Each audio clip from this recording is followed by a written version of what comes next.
Former Bollywood actress and sitting BJP MP Hema Malini is fighting for a hat-trick of wins from Mathura in the upcoming Lok Sabha elections. Hema Malini had won the seat both in 2014 and 2019 by a comfortable margin, defeating her nearest rival from the Rashtriya Lok Dal on both occasions. Incidentally, this time the RLD and the BJP are fighting the election as alliance partners. The incumbent Member of Parliament is confident of her win this time also because of what she claims the development work done by her in the holy city. Bharatiya Janata party के कार्यकर्ता महिला मोर्चा सब लोग जाके गांव-गांव जाके बताते हैं क्या-क्या उपलब्धियां दी है हमारी सरकार ने. So they know it very well. See, I am here, they are very happy with me. But there is no point in my staying here all the time and do nothing.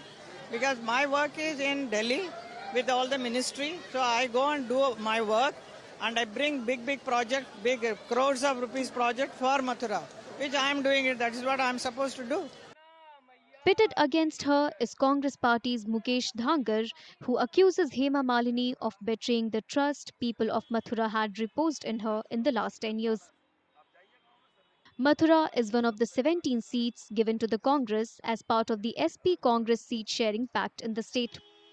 पिछली बारी उन्होंने ये कहा था जब पूजा करने यमुना जी पर गई थी शुरुआत में 2014 में, उससे 10 साल से हैं वो, उनका तीसरा टर्म है ये.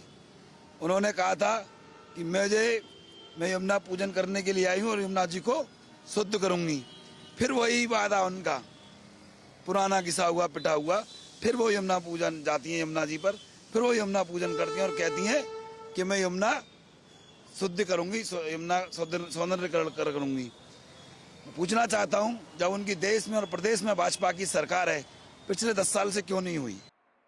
Comprising 5 assembly segments across the entire district of Mathura, a section of the electorate say that under Hema Malini, the constituency has seen a lot of development.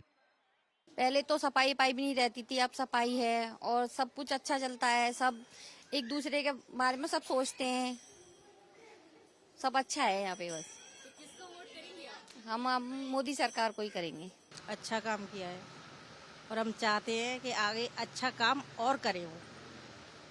अच्छा काम मतलब क्या-क्या काम हुए हैं, आप थोड़ा कुछ बताना चाहेंगे? यही है कि मतलब रास्ते वास्ते जो भी हैं उन्होंने ठीक करवाए हैं और लेडीज़ों को कोई प्रॉब्लम भी नहीं होती यहाँ पर. और मतलब और भी अच्छे काम जो होते हैं वो उन्होंने अच्छा तरह से करवाया है. डेवलपिंग की बात करें तो आज कोई भी सड़क बिना स्ट्रीट लाइट के नहीं है. सारी सड़कों पे स्ट्रीट लाइट है. कहीं पर भी आप अंधेरा नहीं है. यहाँ पर सब जगह उजाला उन्होंने किया हुआ है और कई रोडों को 4 लेन किया है. पहले सीवर लाइन केवल पुराने शहर में ही थी, अब उसका विस्तार किया गया है और करीब 6 से 8 किलोमीटर का दायरा उसका बढ़ाया गया है सीवर लाइन का. In the coming few years, some of the local residents say they would like to see more work done on projects like the cleanliness of River Yamuna and the metro rail. Modi सरकार से हमारी बहुत उम्मीद है, वैसे तो पूरी करते हैं. फिर भी यहाँ मेन रूप से एक तो यमुना जी का है पवित्र होना. यहाँ पर ये एक मेट्रो ट्रेल का प्रोजेक्ट आया था, उसको थोड़ा ठंडे बस्ते में डाल दिया गया है.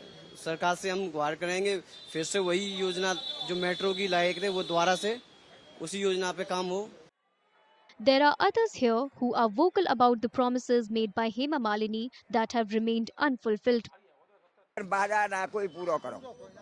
ये हमारा मिल है गन्ना मिल, दोनों बार वादा किया पर बाप नहीं कुछ भी हुआ आज तक ना. खाली बमूरन ने चुनाव में बमूर के पेड़ ने खुदवा देते और फिर गई गाड़ी. अगली बार जो शुरुआत में भई थी इसी मंच थे ये कि स्टेशन की कह गई थी हेमा जी कि स्टेशन बनवाएंगे हम बड़ौतर रोड पे, और अभी तक कोई स्टेशन नहीं बना है. Uttar Pradesh will go to the polls over 7 phases in the 2024 general elections. Mathura will vote in the second phase of polling on April 26th.